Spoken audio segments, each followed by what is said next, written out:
A family was happily taking a family portrait when, behind the photographer, sat a black boy, one they'd just taken in. The woman hadn't asked her husband before inviting the boy to join them. The boy, named Mike, was stunned, but in the next moment, he slipped quietly into place beside them. In that instant, Mike felt something he'd never felt before: happiness. It was the first time he'd ever known what it meant to have a home. From that day on, his fate began to shift. Though Mike stood over 6.5 feet tall and weighed more than 300 pounds, he was only 16. One of his feet was bigger than some girls' heads, yet his mind was stuck at age 6. His mind had frozen there. Since he was 6, he'd been on his own. His father had died early, and his mother, suffering from severe mental illness, couldn't care for him. So Mike grew up shuffled between relatives, passed around like a football, never staying in one place long. In just a few years, he'd transferred schools 11 times and been in 7 or 8 foster homes, but no one had ever treated him like a real family member. That night, he'd overheard another argument. They'd lost faith in him, just like everyone else. He knew what that meant. It was time to leave. He went to the gym, found a quiet spot to hide. After a game, the popcorn and soda left by fans became his dinner. He'd help clean up the trash to avoid being noticed. At night, he'd go to a laundromat, washing his clothes with free tap water. He didn't even have soap. That was his strange way of getting by,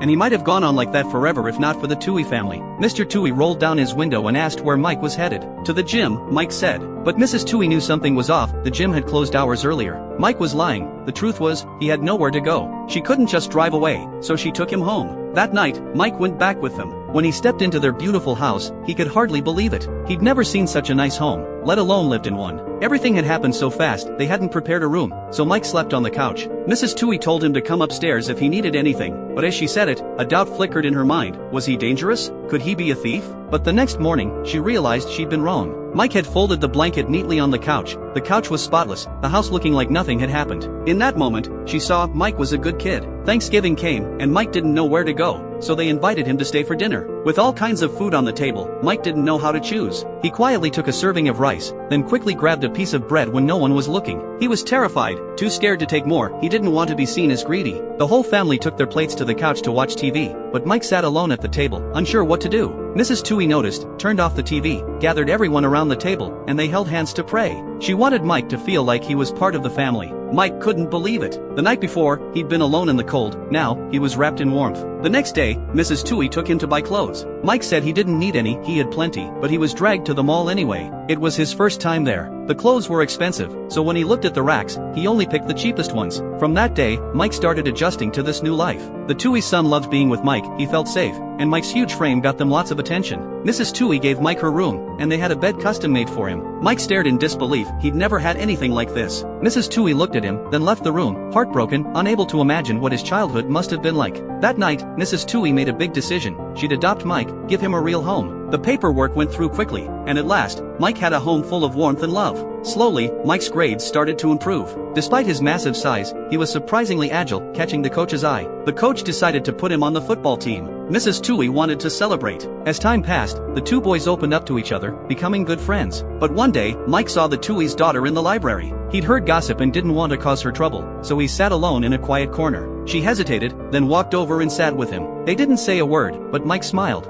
Football season arrived, and Mike started training. The coach liked his size and potential. He was stronger than everyone. But he had a flaw. He didn't understand the rules, and he was too gentle, afraid to hurt anyone. By the end of practice, he hadn't improved. If things kept up, his talent would go to waste. So the Toohey's son, SJ, started training him at home. All summer, they hung out, played, and trained. SJ taught him everything. With the Toohey's support, Mike began to progress. At the back-to-school practice, Mike still held back in tackles. He didn't want to hurt anyone. It was his weakness. Finally, Mrs. Toohey snapped. "Protect your team like you'd protect your family," she told him. "Protect the quarterback like you'd protect me. That's SJ. That's your sister. That's Sean." Mike hated fighting, but he wanted to protect his family. Something shifted. He stopped holding back. He dominated the field. No one could stop him. Soon, Mike's first game arrived. Despite training, he lacked experience, and the team fell behind. When the other team scored, they mocked Mike. Their taunts and bullying should have drawn a penalty, but the ref only gave a warning. The coach lost his temper, storming onto the field. "Mike, these are your brothers. No one messes with your family." Mike changed. He realized his family wasn't just the Tooheys, his teammates were, too. He remembered the plays he'd practiced with SJ, thought of everyone who believed in him. Family, once a wound, was now his armor. Mike poured all his strength into it, plowing through the opposing team like a tidal wave, taking down anyone in his way. The crowd went wild. Mike led the team to victory. SJ burned the game footage onto DVDs and sent them to coaches across the country. Soon, everyone knew about Mike. Colleges wanted him, sending recruiters and offers. If he kept it up, he could go pro. But his grades were poor, so the Tuohys got him a tutor. Every day, scouts showed up, and his grades climbed. Finally, he qualified. In front of reporters, Mike chose the University of Mississippi. It was the Tuohys' alma mater. He was excited to go, but just as things seemed perfect, NCAA investigators showed up. They asked why he'd picked Ole Miss, far from home, over top schools in Tennessee. Why had the Tuohys taken him in, helped a stranger so much? They suspected it was to help their alma mater. The signs seemed to point that way. Mike didn't know how to answer. Angry, hurt, he walked out, refusing to hear the Tuohys' explanations. He thought it was all a lie. He left alone. Mrs. Tuohy couldn't reach him for 4 days, until Mike called. They met, sitting by the road to talk. That's when Mrs. Tuohy told Mike a secret, one that would change his life forever. If you want to know what that secret was, follow me. I'll tell you in the next video.